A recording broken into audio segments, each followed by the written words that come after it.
Hello, welcome to another episode of Learning to Fly. At the start of lockdown in the UK, I bought some Airfix.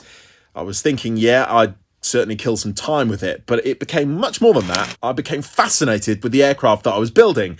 It was a Supermarine Spitfire Mk5b variant. It was tropicalized to fly in Malta. So I read about the operations that they were doing over there, and the stuff that they did was just mind-blowing. So let's talk about that today, and also the actual Airfix build as well. So where this all began, I bought this Airfix kit at the start of lockdown, and I've just finished the build of the Spitfire Mk5b tropicalized version that was included, and I really wanted to do a good job on it, so I'm going to take you through the steps of it, but also how it was involved in Malta. And I think for many people, generally, the Spitfire holds a fun place in the heart, doesn't it? And I actually sat in a Mark 16 at the RAF Museum in London, which is a great experience. I mean, it was, what, a tenner? You could have a little guided tour of the cockpit and everything. I'd have paid triple that, happily, honestly. Get a shot in there. Imagine that. Bloody hell, it feels small. It was actually built at the end of the war, the Mark 16, this particular one I sat in, so it didn't see action, but it was still just amazing to sit in it, feel the stick, see the gun sight by shining a phone torch through the bottom of it. It was really, really great experience.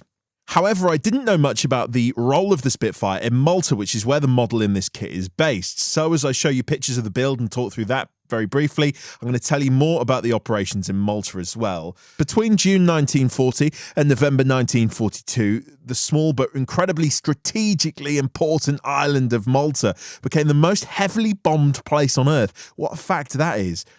First the Italians and then the German bombers, they attempted to essentially force the island to surrender. And of course, merchant shipping convoys, they were attacked as well. There's stories of these ships getting tugged in, really limping into the harbour there, and people rejoicing in Malta. They were absolutely heroic actions that they did.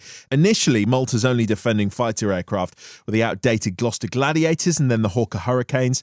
But right at the height of the battle, when they really needed them, the tropicalized Spitfire Mk5bs were used to intercept the German Junkers, the Ju-88, Ju-87, the Stuka dive bombers, essentially.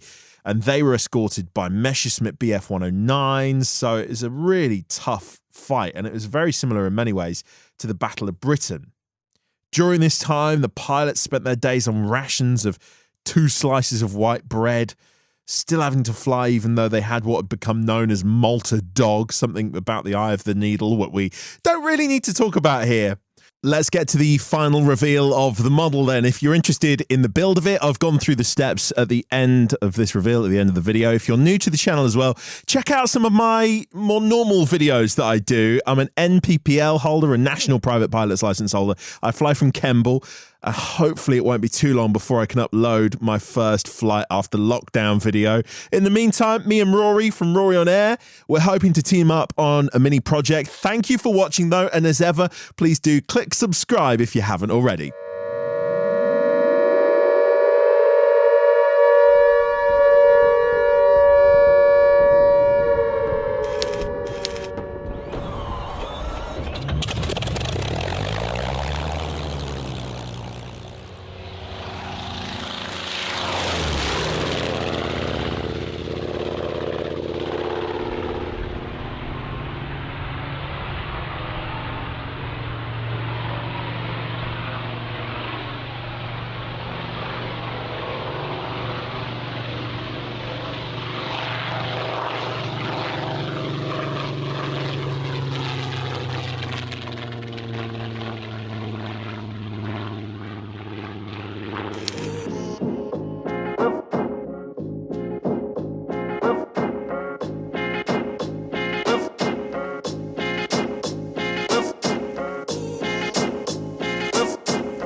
So generally with Airfix builds, you start with the cockpit. In fact, most model builds, it seems you start with the cockpit. I guess it makes sense. Get it painted in first. That was one of the old things I never did, was paint the parts that are going to be fiddly to do later. Do them first. So things like the seat and the bulkheads, got that all detailed up nicely. And I actually applied a light coat of Humbrol Clear, which is a gloss, so it gave it kind of a shiny look on the inside of the cockpit. Then I got the decals sorted, which made the dash look amazing with all the dials and stuff. And then I added a bit of a black enamel wash, which just gave the aircraft a little bit of a dirty feel inside. And then it was time to put the sort of cockpit assembly into the two halves of the fuselage and glue those together with some poly cement and hold them in place with some clothes pegs that my girlfriend still doesn't know that I've nicked. So far, so good on that. Then I did the same with the two wing halves, pegged them together, and the same with the elevator and rudder as well. And then that characteristic Vokes filter, which filters out all the sand in Malta, or a bit of it anyway. It did have a detrimental effect on performance, actually, knocking 8 miles an hour off the top speed of the Spitfire, the tropical version. Again, filling and sanding as I go, and also masking some places, like the light in the center there and any bits that I didn't want painted. Lots of filling went on at this stage to get rid of any seam lines and any gaps in the wing route, which there were. And what was I masking all of this from? Well, I wanted to add a grey primer for the paint to go on easier. And it did. It left a lovely sort of grippy finish for all that paint to go down well. And of course, I read some Spitfire as well by John Nicol. Then it was onto the wheel assemblies, so I painted those up before I put them together, which definitely helped because they're quite a fiddly part. And I masked off the wing root as well, so I was going to paint the bottom first. A really important tip is thin your paint, especially if you're painting with a normal brush. You're not going to see the brush strokes so much. It looks like I've airbrushed this on, but I haven't. I've used a normal brush. I've just thinned down the acrylic with normal water. It's a water-based paint. Thinned it down about 1 part water to 5 parts paint, roughly. And I did about 3 coats. Then, with a really soft pencil, it was a 4B, I went down all those panel lines that you can see here. Went down all those panel lines and then smudged it in with a cotton bud once the 3 layers of paint had dried. Smudged it in nicely, and it's just added a bit of shade to the aircraft.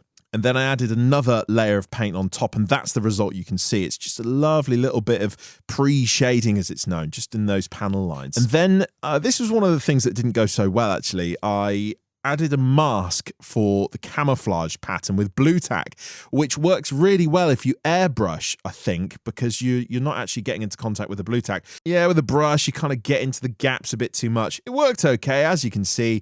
But there are some ridges if you look really closely between the brown and the lighter brown sort of skin tone coloured paint. And then it was on to decals or decals, whatever you want to call them. Really important note, actually, I used Decal Fix, and that really helped sort of snug down the decals to the surface of the model.